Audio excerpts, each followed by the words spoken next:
አርእስተ ዜና የኢትዮጵያ እስልምና ጉዳዮች ከፍተኛ ጠቅላይ ምክር ቤት በዘንድሮ የሐጅ ጉዞ ሁጃጆች ከእንግልት ነፃ የሆነ ጉዞ እንዲያደርጉ በርካታ ስራዎች መስራቱ ተገለጸ። በህገ ወጥ መንገድ ድንበር አቋርጠው የሚሰደዱ ሰዎች ቁጥር ቀንሷል ተባለ። ሰሞኑን በተፈጠረው ውጥረት ሳቢያ በየመን ኤደን አየር ማረፊያ የሚደረጉ በረራዎች ተቋረጡ። ጄኪ ጃር ለፍልስጤም ታዳጊዎች አነባ።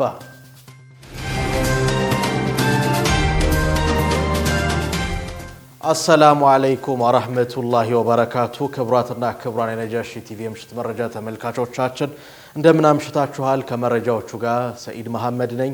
አብራችሁን ቆዩ። የኢትዮጵያ እስልምና ጉዳዮች ከፍተኛ ጠቅላይ ምክር ቤት በዘንድሮ የሐጅ ጉዞ ሁጃጆች ከእንግልት ነፃ የሆነ ጉዞ እንዲያደርጉ በርካታ ስራዎች መስራቱ ተገልጿል። የጉዞው ቀነ ገደብ ጥር 17 2018 እንደሚጠናቀቅ የሐጅና ዑምራ ዘርፍ አስታውቋል። ዝርዝሩን ሙስጠፋ መሐመድ ያቀርበዋል። የ1447ኛው ዓመተ ሂጅራ የሐጅ ጉዞ ምዝገባ በተቀመጠለት መርሃ ግብር መሰረት ብቻ እንደሚከናወን የኢትዮጵያ እስልምና ጉዳዮች ከፍተኛ ጠቅላይ ምክር ቤት የሐጅና ዑምራ ዘርፍ ኃላፊ አስታውቀዋል። 1446ኛውን የሐጅ መስተንግዶ በተሻለ ስኬት ያጠናቀቀው የኢትዮጵያ እስልምና ጉዳዮች ጠቅላይ ምክር ቤት ዘንድሮውን ዓመት ከቀደሙት ዓመታት በተሻለ ደረጃ የተከበሩትን የአላህ እንግዶች ለማስተናገድ በሳውዲ ከሚገኙ የባለድርሻ አካላት ጋር የቅድመ ዝግጅት ስራ መስራቱን የሐጅና ዑምራ ዘርፍ ኃላፊ ሐጅ አብዱል ፈታህ መሐመድ ተናግረዋል። እንደዚሁም በምዝገባ ሂደቱ ላይ የሚያግዙ ባለድርሻ አካላት እንዳሉ ይታወቃሉ። ኢሚግሬሽን፣ አየር መንገድ፣ ባንኮች ከነዚህ ጋር ሁሉ አስፈላጊው ድርድርና መግባባት በተለይ ደግሞ ከባለፉት ዓመታቶች በተለየ መልኩ የሁጃጁን አገልግሎት አሰጣጥ ሂደት ሞር እንግልት አልባ ከማድረግ የዘመነ ከማድረግ የሁጃጁን የአመዘጋገብ ሂደትና ምዝገባ ማዕከላቱንና ሁጃጁን በቅርበት አስፈላጊው መረጃ ሰጥቶ እንዲመዘገብ ከማድረግ አኳያ ባለድርሻ አካላትን በዚህ በኩል ደግሞ የምዝገባ ማዕከላቱንና የምዝገባ ማዕከላት ባለሙያዎችን በማዘጋጀት እንደዚሁም ከሳውዲ ላይ አገልግሎት ከሚያቀርቡ የባለድርሻ አካላት ሆቴሎች፣ ትራንስፖርት አቅራቢ፣ የምግብ አቅራቢ አጠቃላይ ሳውዲ ሁጃጁ ገብቶ ደርሶ እስኪመለስ ድረስ ባለው ሂደት ሎጂስቲክ አገልግሎት የሚያቀርቡ ተቋማት ጋር አስፈላጊው ድርድር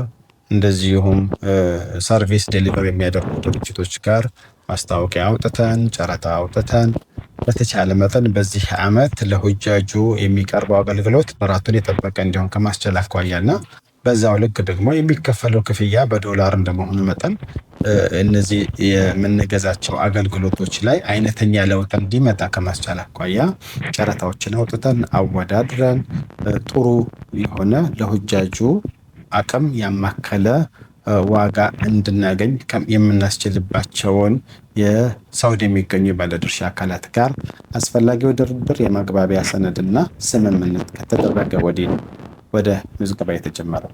የሳውዲ የሐጅ ሚኒስቴር ባወጣው ፕሮግራም መሰረት ከረመዳን በፊት የሐጅ ምዝገባው እንዲጠናቀቅ መመሪያ በመሰጠቱም የዘንድሮው የሐጅ ጉዞ የምዝገባ ጊዜ ከአምናው አንጻር ውስን መሆኑንም ኃላፊው አንስተዋል።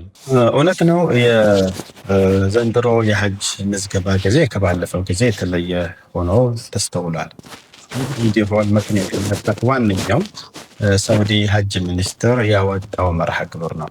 ሳውዲ ሐጅ ሚኒስቴር ካስተዋሉ ከሆነ ወይም ከዚህ በፊት ከነበሩት ተሞክሮች አኳያ ምዝገባዎች እስከ ረመዳን አንዳንዴ እስከ ሸዋልም እንደ ግማሽ ዙልቃዳም ድረስ ይካሄድ ነበረ።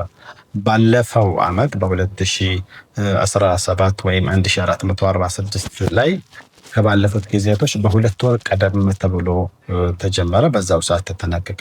በያዝነው ዓመት ደግሞ ከባለፈው ዓመት በተለየ መልኩ በሁለት ወር ቀደም አለ።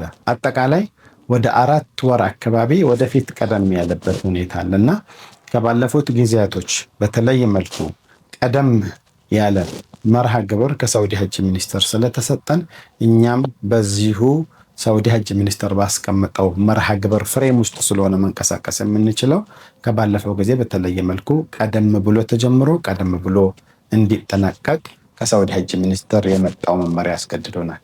የ1447 ዓመተ ሂጅራ የሐጅ ጉዞ ምዝገባ ጥር 17 2018 እንደሚጠናቀቅና ምንም አይነት ተጨማሪ ቀናት እንደማይኖርም ተገልጿል።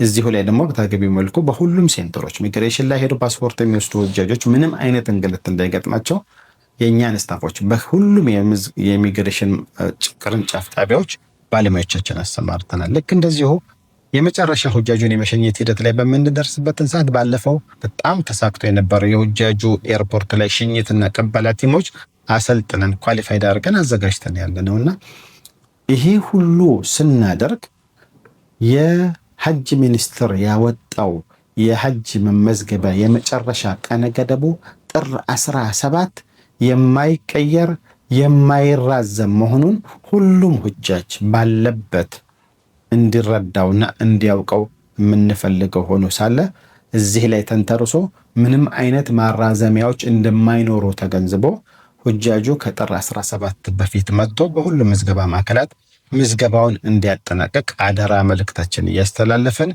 እንደ ባለፉት ጊዜያቶች ሁሉ ይሄ የምዝገባ ጊዜ እንደማይራዘም እንደ ጠቅላይ ምክር ቤቱ መልእክት እያስተላለፈን በሁሉም ምዝገባ ማዕከላት የሚገኙ በሁሉም የክልል መጅሊሶች የሚገኙ የሐጅና ዑምራ ዘርፍ ባለሙያዎች፣ ኃላፊዎች፣ አመራሮች ይህንን መልእክት በሁሉም ሀገሪቷ ላይ በሚገኙ ቋንቋዎች በሁሉም በየአካባቢው በሚገኙ ሚዲያዎች አማካኝነት ጥር 17 የመጨረሻ ቀን መሆኑን በተደጋጋሚ እያስተላለፈን ይህንኑ መልእክት በተገቢው መልኩ እንዲደርሳቸው ከማስቻል አኳያ የምዝገባ ማዕከላት ባለሙያዎች አይነተኛ አስተዋጽኦ እንዳላቸውና ይህንኑ አማና በተገቢው መልኩ እንድንወጣ በኢትዮጵያ እስልምና ጉዳዮች ጠቅላይ ምክር ቤት ስም መልእክቴን ያስተላልፋለሁ። ለሐጅ ንያ ያላቸው ሁጃጆች ምዝገባቸውን በቅርባቸው በሚገኙ የምዝገባ ጣቢያ ከጥር 17 በፊት በመገኘት እንዲመዘገቡ የሐጅና ዑምራ ዘርፍ ጥሪውን አቅርቦ ሁጃጆች ከኢትዮጵያ ጀምሮ እስከ ሳውዲ በሚኖረው ጉዞ የተሻለ መስተንግዶ የሐጅና ዑምራ ዘርፍ ኃላፊ እንዳዘጋጀ የዘርፉ ኃላፊ ተናግረዋል።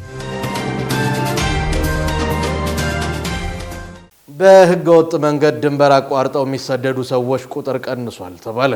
በህገ ወጥ መንገድ ድንበር አቋርጠው የሚሰደዱ ሰዎች ቁጥር ቀንሷል ሲል የሴቶችና ማህበራዊ ጉዳይ ሚኒስቴር ተናገረ።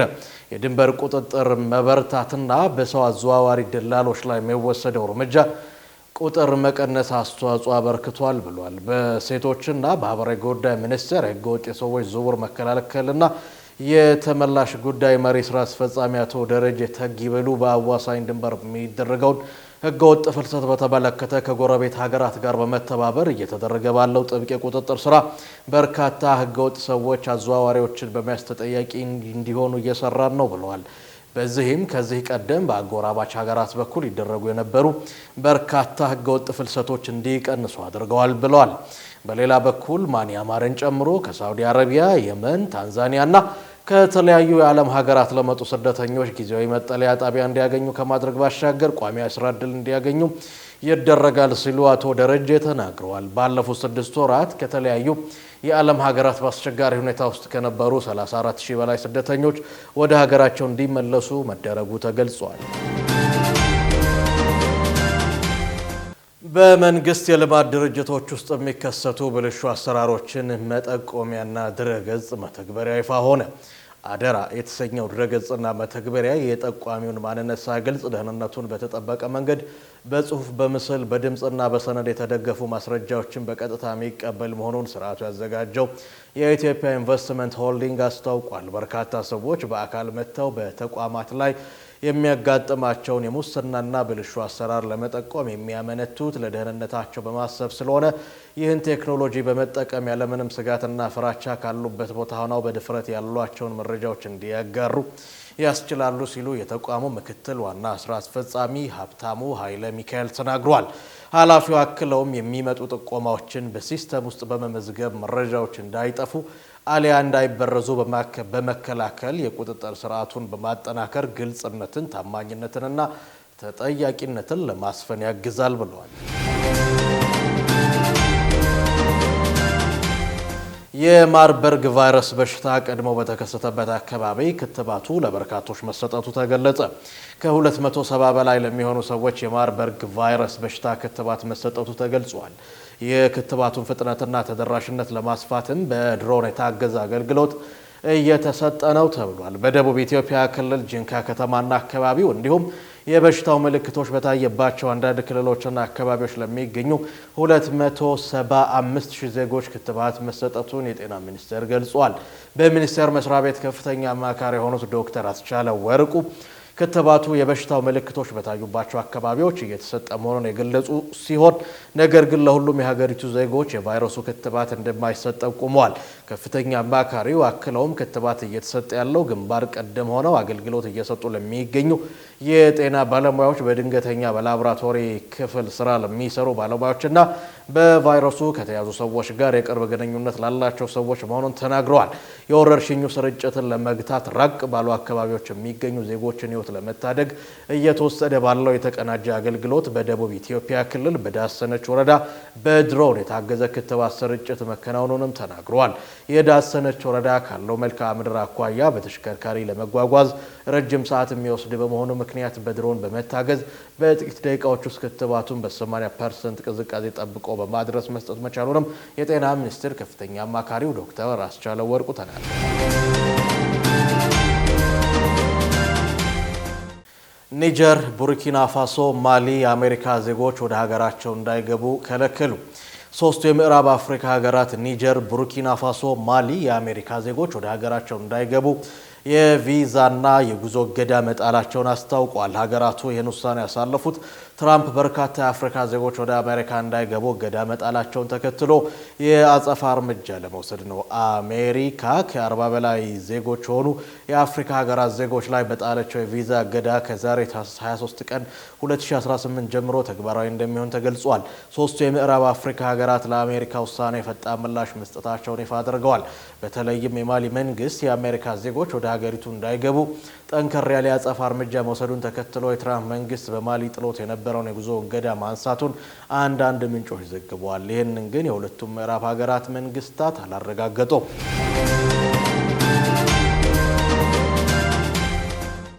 ሰሞኑን በተፈጠረው ውጥረት ሳቢያ በየመን ኤደን አየር ማረፊያ የሚደረጉ በረራዎች ተቋረጡ።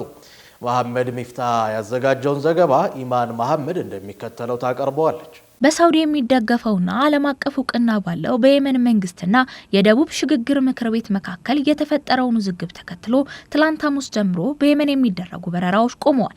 የየመን የደቡብ ሽግግር ምክር ቤት ሳውዲ አረቢያ ጅዳ ለማረፍ ወደ ተባበሩት አረብ ኤምሬት በረራ ማድረግ ያስፈልጋልን ብለዋል። የደቡብ ሽግግር ምክር ቤት ከተባበሩት አረብ ኤምሬት ጋር የሚደረገው በረራ ግን ይቀጥላል ብለዋል። የደቡብ ሽግግር ምክር ቤት የሀውቲዎችን መስፋፋት ለመዋጋት በሳውዲ የሚመራ ጥምር ጦር አካል ሆኖም ቆይቷል። ከታህሳስ ወር ጀምሮ ግን በሐድረሞትና ሳውዲ አረቢያን በሚያዋስኑ የአልማህራ ግዛት ወታደራዊ ዘመቻ በመክፈት አካባቢውን ከተቆጣጠረ በኋላ ደቡባዊ የመንን ለመገንጠል ጥያቄ አቅርበዋል። በዚህም ምክንያት በየመን ያለው ውጥረት ተባብሶ ቀጥሏል። ሳውዲ አረቢያ የተባበሩት አረብ ኤምሬት የጸረ ሀውቲ ጥምርን በመሸርሸር የደቡብ ሽግግር ምክር ቤት ደህራዎትና አልማህራን እንዲቆጣጠር በማበረታታትና መሳሪያ በማስታጠቅ ትከሳለች። ኤምሬት ግን የሳውዲ አረቢያና የቀጠናውን ደህንነት እንደምትደግፍ በመግለጽ ክሱን ውድቅ አድርጋለች። በሳውዲ አረቢያ የሚደገፈው የፕሬዝዳንታዊ አመራር ምክር ቤት የተባበሩት አረብ ኤምሬት ጦሯን ከየመን ግዛት በ24 ሰዓት እንድታስወጣ ትዕዛዝ ማስተላለፉን ተከትሎ ኤምሬት ወታደራዊ ኃይሏን ከየመን እንደማታስወጣ አስታውቃለች። ኤምሬት በበኩሏ የሳውዲ ኃይል ከየመን እንዲወጣም ጠይቃለች። የደቡብ የሽግግር ምክር ቤት ደቡባዊ የመንን በፖለቲካና በኢኮኖሚ የተገለለ እንደሆነ በመግለጽ ከሰሜን የመን ለመገንጠል ጥያቄ አቅርበዋል። የየመን ባለስልጣናት በበኩላቸው የየመንን ግዛት አንድነት አጥብቀው ስለሚፈልጉ የመገንጠል አዝማሚያዎችን አስጠንቅቀዋል። ዩናይትድ አረብ ኤምሬት በቀይ ባህር በኩል ያለውን ዓለም አቀፍ የመርከቦች መተላለፊያ ለመቆጣጠርና ደህንነቱን ለማስጠበቅ ስትል የደቡብ ሽግግር ምክር ቤቱን ትደግፋለች። ሳውዲ አረቢያ ድንበር ያለው አካባቢ ከሀውቲዎች ቁጥጥር ለመጠበቅ ህገወጥ ዝውውርና የጸጥታ ሁኔታን በመቆጣጠር በተለይም ከየመን ጋር በሚያዋስኗት አካባቢዎች ያለውን ሰላም አስተማማኝ ለማድረግ የየመንን ፕሬዝዳንታዊ አመራር ምክር ቤትም ትደግፋለች።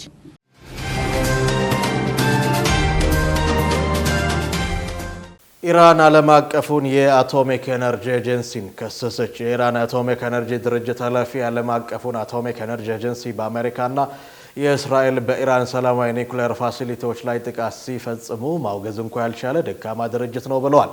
መሐመድ ሚፍታህ ያዘጋጀውን ዘገባ ሀያት ከማል እንደሚከተለው ታቀርበዋለች።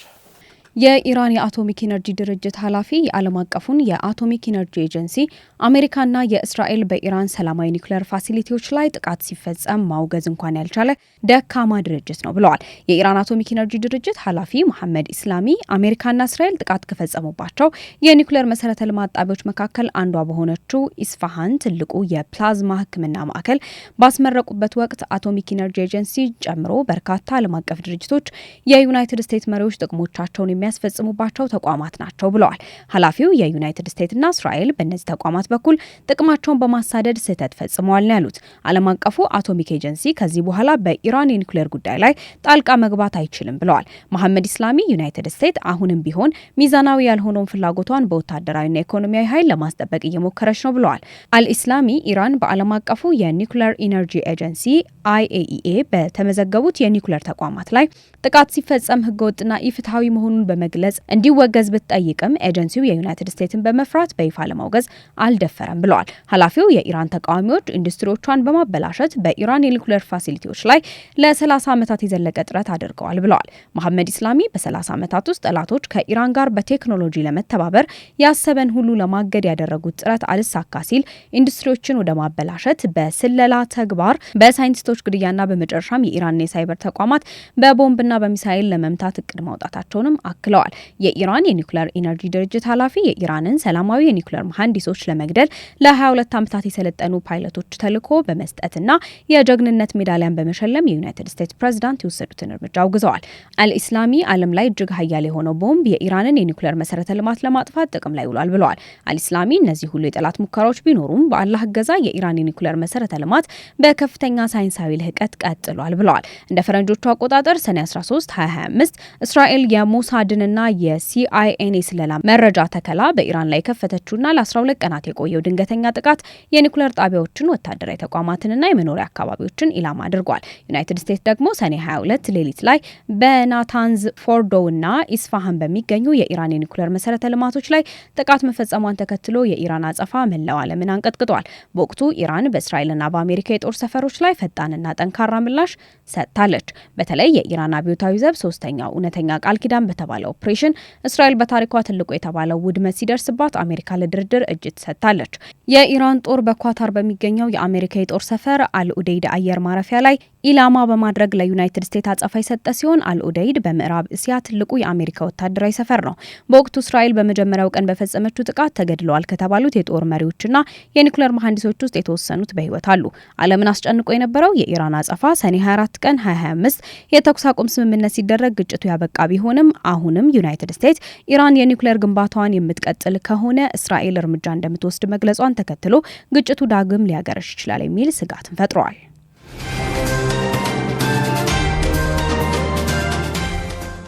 ጃኪ ጃን ለፍልስጤም ታዳጊዎች አነባ። የሆንግ ኮንግ ተዋናዩ ጃኪ ጃን በጋዛ ውስጥ የፍልስጤም ልጆችን የሚያሳይ ቪዲዮ ከተመለከተ በኋላ እያለቀሰና በከፍተኛ ሁኔታ እንባውን እያፈሰሰ ንግግር አድርጓል። በተመለከተው ቪዲዮ ላይ አንድ የፍልስጤም ሕፃን ሲያድግ ምን መሆን እንደሚፈልግ ሲጠየቅ ልጁ በአካባቢያችን ያሉ ልጆች አያድጉም ሲል ይመልሳል።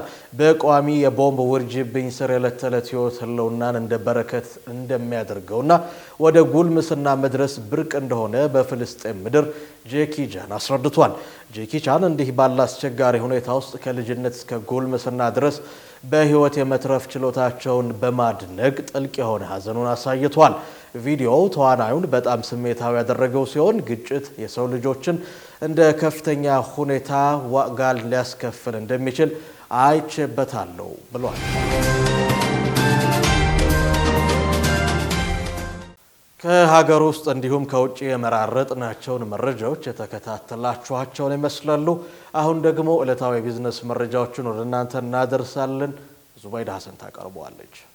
አዲሱ የጉምሩክ መመሪያ ግልጽነት ያለው የሸቀጦች ዋጋ አተማመን እንዲኖር ያስችላል መባሉ ተሰምቷል። ይህ የተባለው የኢትዮጵያ ጉምሩክ ኮሚሽን በአዲሱ የጉምሩክ ዋጋ አተማመን መመሪያ ዙሪያ ከፍተኛ የሕግ ተገዢ ካላቸው አስመጪዎች፣ አምራቾችና የጉምሩክ አስተላላፊዎች ጋር ውይይት በተካሄደበት ዕለት ነው።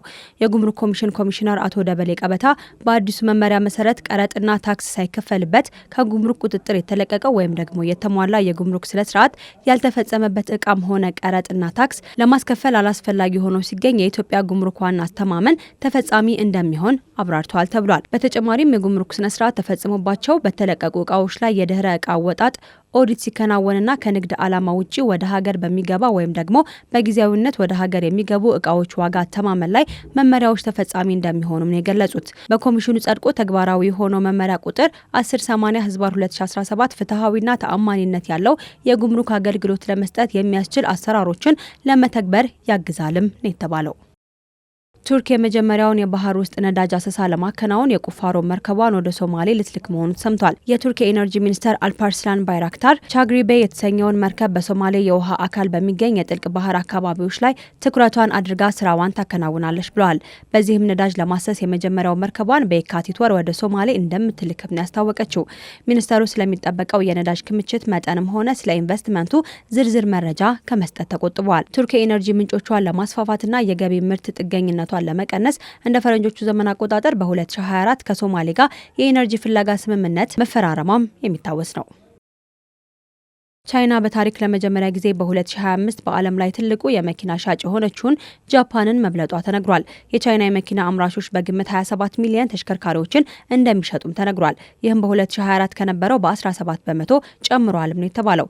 የጃፓን ሽያጭ ደግሞ ወደ 25 ሚሊዮን የሚጠጉ መኪኖች መሆናቸውን ዘገባው አመላክቷል። ፈጣን ጭማሪው የቻይና የምርት አቅም እያስፋፋ መምጣቱን፣ የሀገር ውስጥ ፍላጎት እያደገ መምጣቱና ዓለም አቀፍ የገበያ ስልቶች አስተዋጽኦ ማድረጋቸው ተዘግቧል። ተንታኞች እንደሚሉት ይህ ለውጥ በዓለም አቀፍ የመኪና ገበያ ውስጥ አዲስ ዘመንን ያመላክታል። ይህም የቻይናን የቴክኖሎጂ እድገትና በኤሌክትሪክና በባህላዊ ተሽከርካሪ ተወዳዳሪዎች ላይ ያተኮረ እንደሆነም ተነግሯል ነው የተባለው።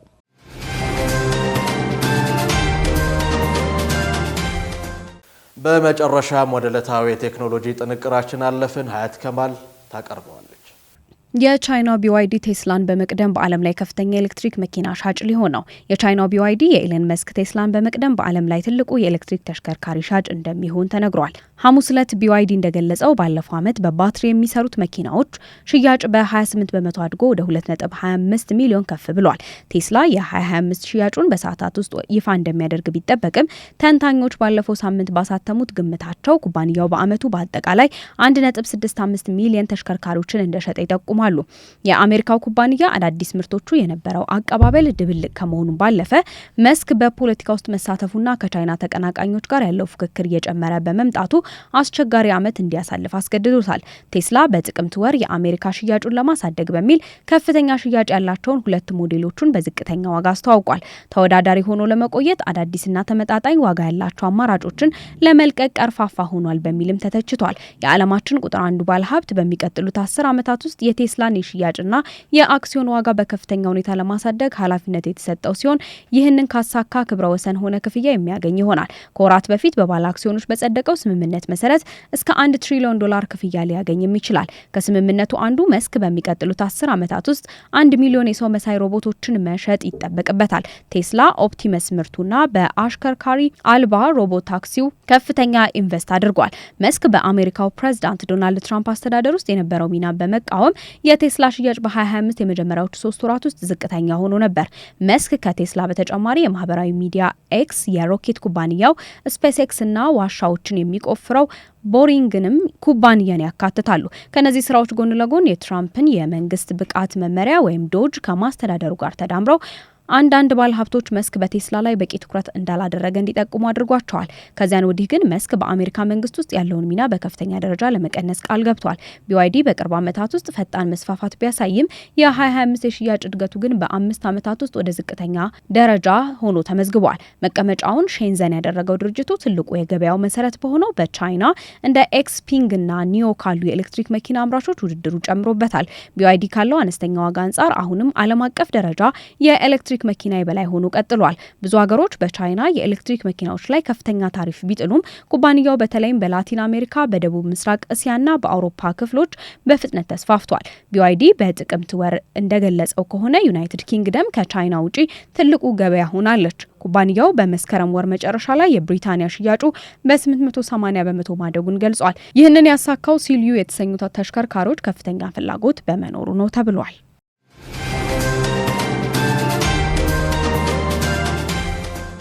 ክቡራትና ክቡራን ተመልካቾቻችን የዕለቱን የምሽት መረጃ በዚሁ አገባደድን። ከቀሪ ነጃሺ ቲቪ የምሽት መሰናዶ ጋር መልካም ምሽት።